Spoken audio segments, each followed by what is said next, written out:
All right, so in this video, you're gonna know exactly how much to pay a media buyer or an ad agency in a way that's win-win so that they're incentivized to scale, you're not getting the short end of the stick, and neither are they for that matter.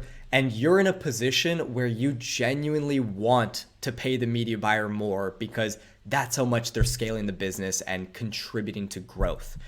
So let's jump in. There's really two sides to this. On one hand, you're either going to have your more established businesses that are generally going to have ads that are already working or that are at scale or that are scaling. And usually for this, you're going to be paying media buyers on a performance basis. On the other hand, you're going to have usually your small to medium-sized businesses or businesses that are not running ads at scale just yet, or perhaps their ads aren't as profitable. And so at this stage, you're generally going to be paying media buyers based on their time. And it tends to transition as well. So as your ads are becoming more established and as they're working better and better, and basically once you get to the point where you have a good baseline, that's when you start transitioning to a performance model. And I want to start with established businesses and setups first because it's a little bit easier to wrap your head around how to pay a media buyer for this. And simply put, it comes down to viewing a media buyer almost like a sales rep. But unlike a sales rep, media buyers have immense leverage because they're not as capped on their time, meaning like they don't have to be on calls with people in order to generate revenue. They can basically be selling at scale. So just like a very high performing sales rep, they're going to want a piece of the pie. They're going to want a percent of the revenue or the profit, or again, that's what the commission is. And not to digress here, but even really good sales reps, the majority of their income is going to be coming from commissions and the actual result that they're producing. In other words, their performance. And you're usually not going to pay really good sales reps a crazy salary most of the time because, again, most of their salary is coming from the commission and the actual performance they're generating or they're driving. So what I see work extremely well for media buyers and pretty much anyone to run your ads. And by the way, this is also based on what we are seeing and doing at MediaBuyer.com and including the 1% media buyers over there. Generally, what works really well is having a base retainer or salary plus a percentage of something. In other words, rewarding them for achieving this result or rewarding them for their performance. What's very, very attractive for a media buyer is when their income is basically uncapped due to this. Now, to break this down a little bit deeper, the reason why you want to have a base salary in most cases is more so for psychological safety. In case, in the low chance that your business gets hit by a meteor and the media buyer wasn't able to generate any revenue that month or whatever it might be, this allows a way so that they can still pay their bills and have that, again, psychological safety. But the main thing with paying media buyers is this here. Once you're at scale, it's doing this performance model because incentives drives behavior. If you're just paying someone a salary and you're not incentivizing to grow the business or to achieve a certain result, that's when you're not really incentivizing the right thing.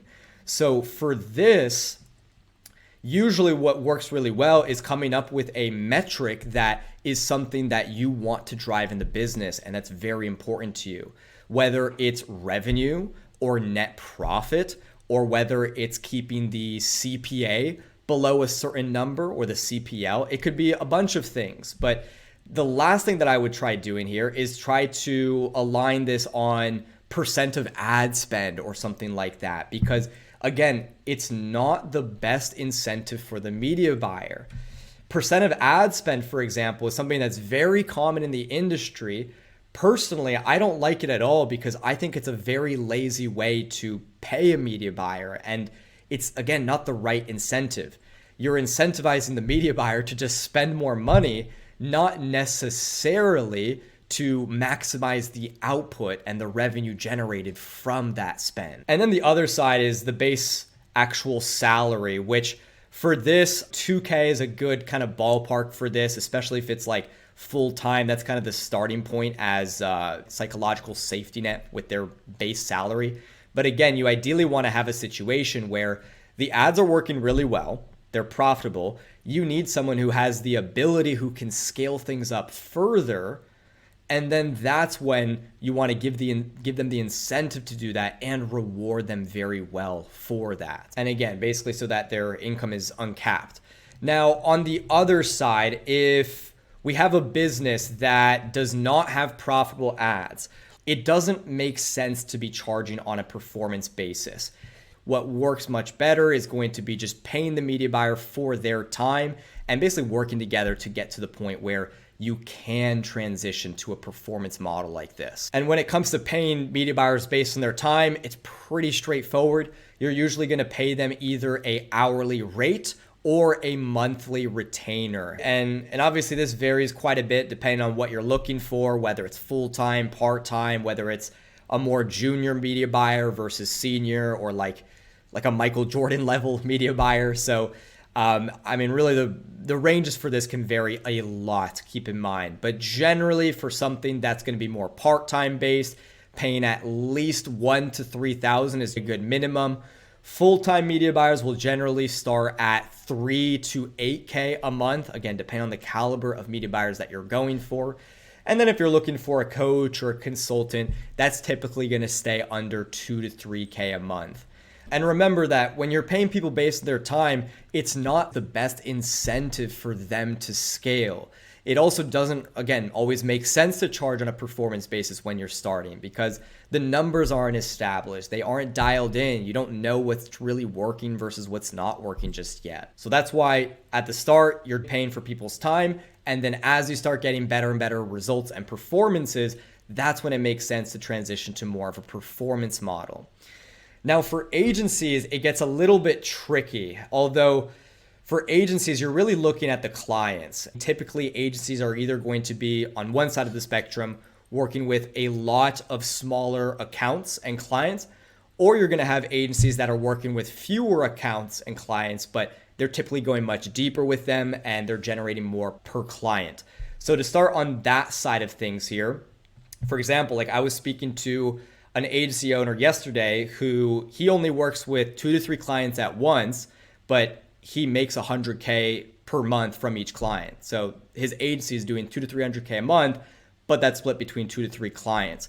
For a scenario like that, it makes sense to go with the performance model and basically give, again, a media buyer the piece of the pie. Now, if it's an agency that isn't working on a performance model, you're usually going to pay media buyers a certain amount per client or per account or just a flat monthly fee.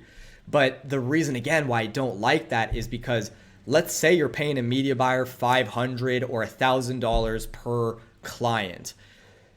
That media buyer is not, again, incentivized to scale the business. They might just be incentivized to take on the cash flow from you or from the client, but they don't have an incentive to keep the client on board or to actually deliver results. In other words, I don't think it's a good idea. And unfortunately, I see this a lot in the SMMA space or with new agency owners. And I've been there as well. Like I've had my own SMMA agency. I, came from the Tai Lopez days. So I've been there as well.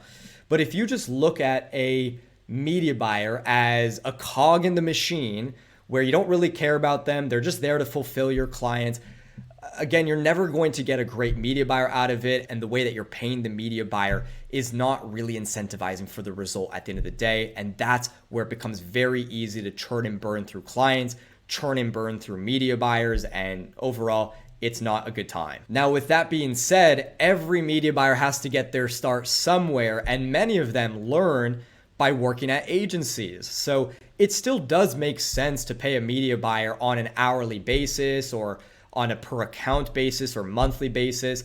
But the point is that you have to understand what you're getting into and the limitations to that. In other words, you have to understand like what you're not incentivizing by paying on that model, and understand that when the performances are looking better, that's when you want to transition to more of a performance model. So that's pretty much it for this one here. I just wanted to make this video since it's so easy to overpay or to underpay media buyers or agencies or, again, anyone to run your ads. So hopefully this gives you some clarity, and hopefully the next time that you go about paying a media buyer, you have this context so you can start to think strategically about what's going to be the best win-win incentive at the end of the day. And again, how can I be put in a situation where I want to pay the media buyer more? Because again, that's how much they're growing the business.